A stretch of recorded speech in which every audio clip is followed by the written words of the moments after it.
Como vai ser a parte experimental? Bom, nós vamos montar o circuito e vamos variar a resistência entre 0 e 25 ohms. Para cada valor dessa resistência, nós vamos anotar a diferença de potencial V e a corrente I. E também vamos anotar o R, porque daí vai ser uma informação muito interessante.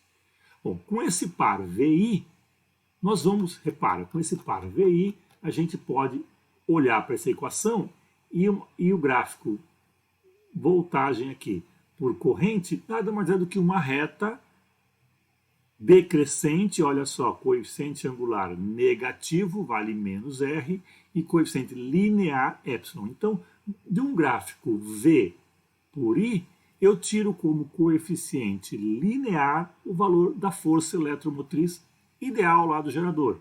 E tiro como coeficiente angular o valor da resistência interna do gerador. Como é uma reta decrescente, aparece esse menos. Então é óbvio que a resistência interna é positiva. Tá?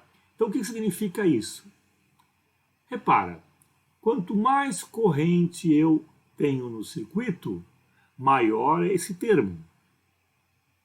Menor é o V, ou maior é a diferença entre epsilon e V. Então, se eu puxo da minha fonte pouca corrente, esse termo é muito pequeno. Então, V é aproximadamente igual a epsilon. Porém, se eu exijo muita corrente, esse termo aqui não é desprezível. Então, o V é muito diferente do epsilon. Em termos práticos, é o que eu falei do carro. Quando você vira a chave para dar partida, o teu motor de arranque, o motor de arranque do carro, ele vai puxar lá cerca de 40 amperes. Então, é muita corrente. O que faz a bateria do carro? Ela tenta manter 12 volts, mas não vai conseguir. 12 volts seria o epsilon. Então, o que ela, de fato, que ela entrega para o teu carro não é 12 volts, mas sim é cerca de 9 volts. Cadê os outros 3 volts? Foram dissipados de alguma forma. Tudo bem, a bateria tem toda uma maneira química de funcionar, não é exatamente igual a nossa bateria elétrica que a gente compra aí no mercado, mas a ideia é a mesma. Então, se você medir uma bateria desligada, ela vai dar quase que 14 volts, é verdade. Mas quando você vira a chave para dar partida, como muita corrente é requisitada, ela não dá vazão, não dá conta. Então a tensão cai para cerca de 9 volts. Depois que você solta a chave, o sistema volta ao normal e a lâmpada funciona, o rádio funciona, o ar-condicionado funciona, tudo mais funciona perfeitamente. Okay? Então, repara que a relação V I nesse circuito não é a lei de Ohm, não é um mero V igual a RI. Tá? Essa relação V e I é a voltagem entre os terminais do gerador e a corrente que sai do gerador.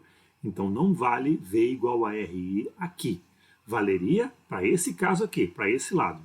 Mas para cá não. Então essa equação é a equação do gerador real.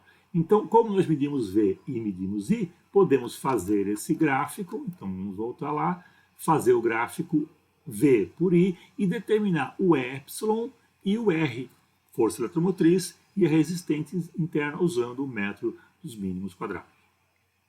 E com epsilon e R, podemos calcular potência total, potência útil e rendimento e trabalhar com vários gráficos e nos divertir aí com bastante gráfico. São gráficos bem interessantes, não vão ser lineares, a maioria deles não é linear, vai ter um especial, mas a interpretação é bastante interessante.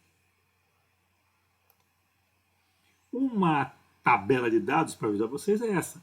Nós vamos então anotar os valores de resistência do reostato. No nosso caso aqui vai ser uma década de resistores.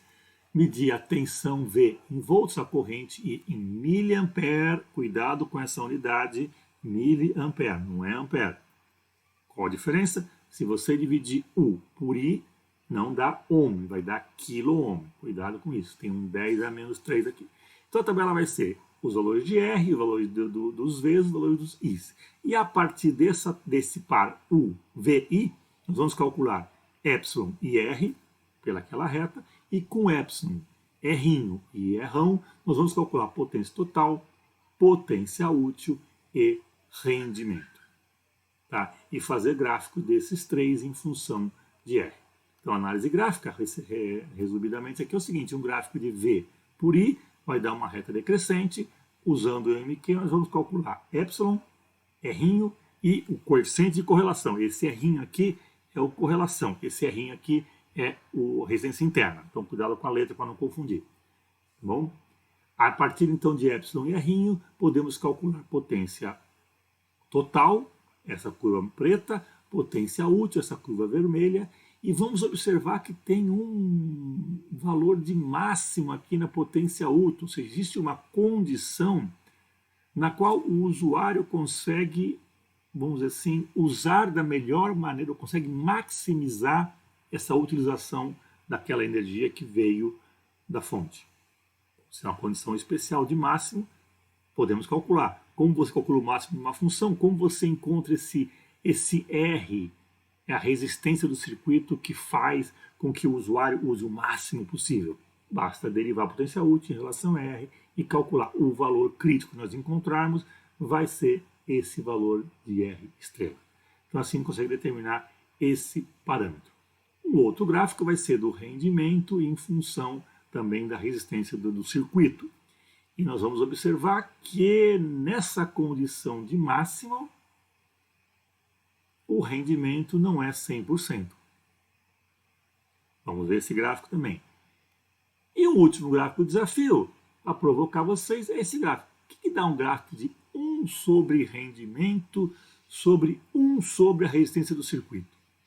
O que será que dá esse gráfico? Que informação que ele poderia fornecer? Então, esse vai ser o nosso esquema para a aula sobre geradores reais.